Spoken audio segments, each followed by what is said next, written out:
안녕하세요. 원성도 TV를 찾아주셔서 감사합니다. 오늘은 바울의 일생 32번째 바울의 옥중서신인 에베소서, 빌립보서, 골로새서, 빌레몬서를 알아보겠습니다. 바울은 로마에서 가택 연금 2년 동안에 많은 사람들을 만나며 복음을 증거하며 옥중서신인 에베소서, 빌립보서, 골로새서, 빌레몬서를 씁니다.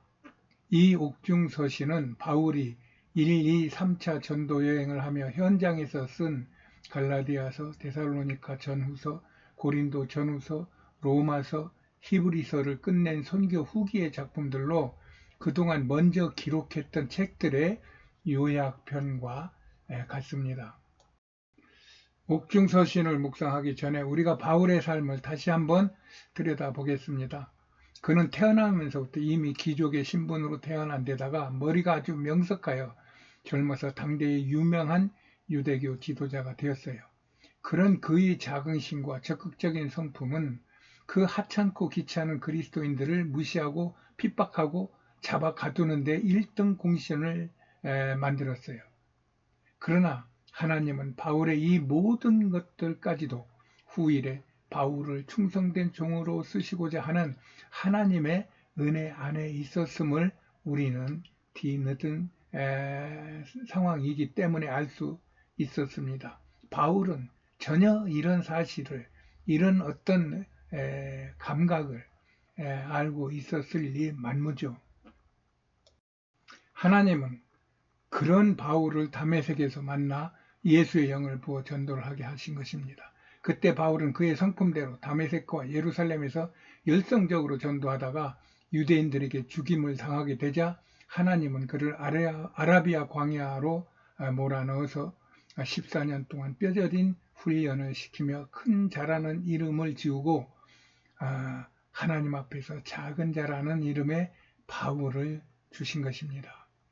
이런 모든 것은 전적으로 하나님의 은혜였다는 것입니다.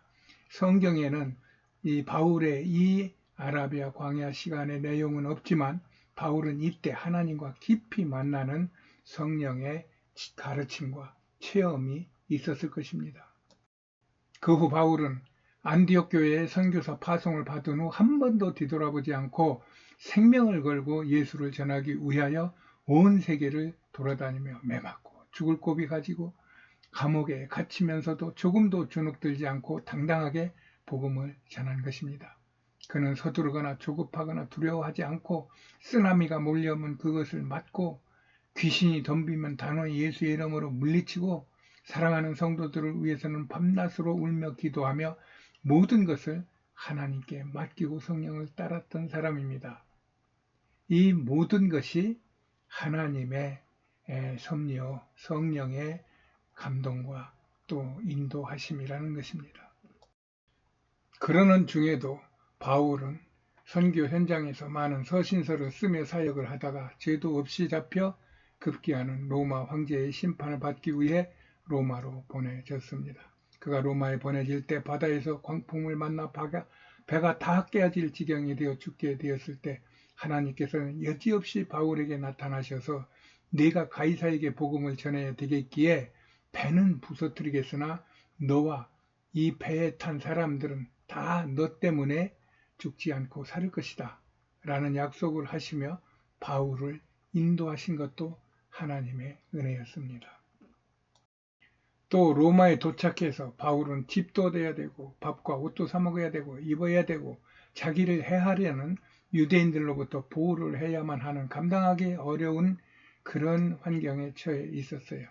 그러나 하나님은 그런 바울에게 아예 로마의 법으로 가택에 연금시켜 주시며 경비병의 보호를 받게 하시고 안전하게 사람들과 만나 복음을 전하게 하며 사역을 이어가게 하셨으니 이 모든 일은 바울의 성령에 충만한 행함이라기보다는 주의 사명자를 사용하시는 하나님의 전폭적인 역사라는 것입니다. 이런 상태에서 결국에는 로마 황제의 가족 중에도 예수를 믿게 하여 복음의 온 천하에 전해진 것이 그것을 말하고 있다고 저는 믿고 있습니다. 그런데 이 일에 결정적인 조연을 한 무리가 유대인들이에요. 그들은 바울이 회심하자마자 배역자 이단의 괴수로 몰아 한 번도 바울을 떠나지 않고 잡아 죽이려 쫓아다녔어요.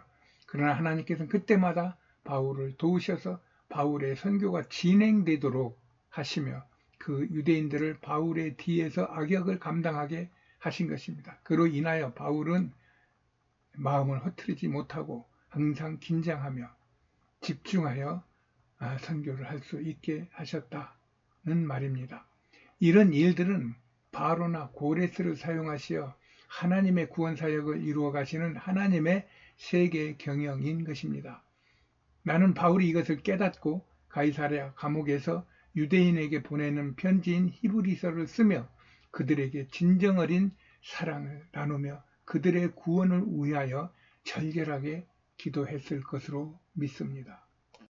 이런 하나님의 은혜를 바울은 이제 노년에 로마의 가택에서 연금된 채 글로 풀어낸 것이 옥중서신입니다. 그는 옥중서신에서 나는 비록 육신적으로는 매여 있지만 영적으로는 이런 하나님의 은혜를 깨닫고 주 안에서 기쁨을 만끽하며 모든 것이 다 하나님의 은혜 안에 있으니 감사할 뿐이니 너희도 기뻐하라는 편지를 계속 쓴 것입니다. 그러므로 우리는 바울의 옥중서신에서 이런 은혜를 체험하기를 간구하며 읽는다면 하나님은 반드시 우리에게도 바울과 같은 그런 은혜를 부어 주실 것입니다. 하나님께 영광. 그래서 나는 이 옥중서신 사고는 하나하나 언급을 생략하고 앞에서 말한 전반적인 상황 설명으로 대신을 할까 합니다. 단지 옥중서신은 서로 간의 내용도 서로 겹치는 것이 많고 앞에서 언급한 책들과도 일치하는 내용들이 있어서 그 신선함이 부족하게 느껴질 수도 있어요. 그러나 이 모든 것은 당시 연금된 상태로 갇혀 있으면서도 이전에 함께했던 동기들을 만나 그들로부터 교회 소식을 듣고 그들에게 가르침을 주고 또 많은 로마인들을 만나며 그들을 전도하는 바울의 선교 정신을 생각하며 읽는다면 더욱 새로운 감동을 받을 수 있을 것입니다. 이것이 옥중서신의 통합 메시지일 것입니다. 이 메시지를 끝으로 사도행전은 끝이 납니다.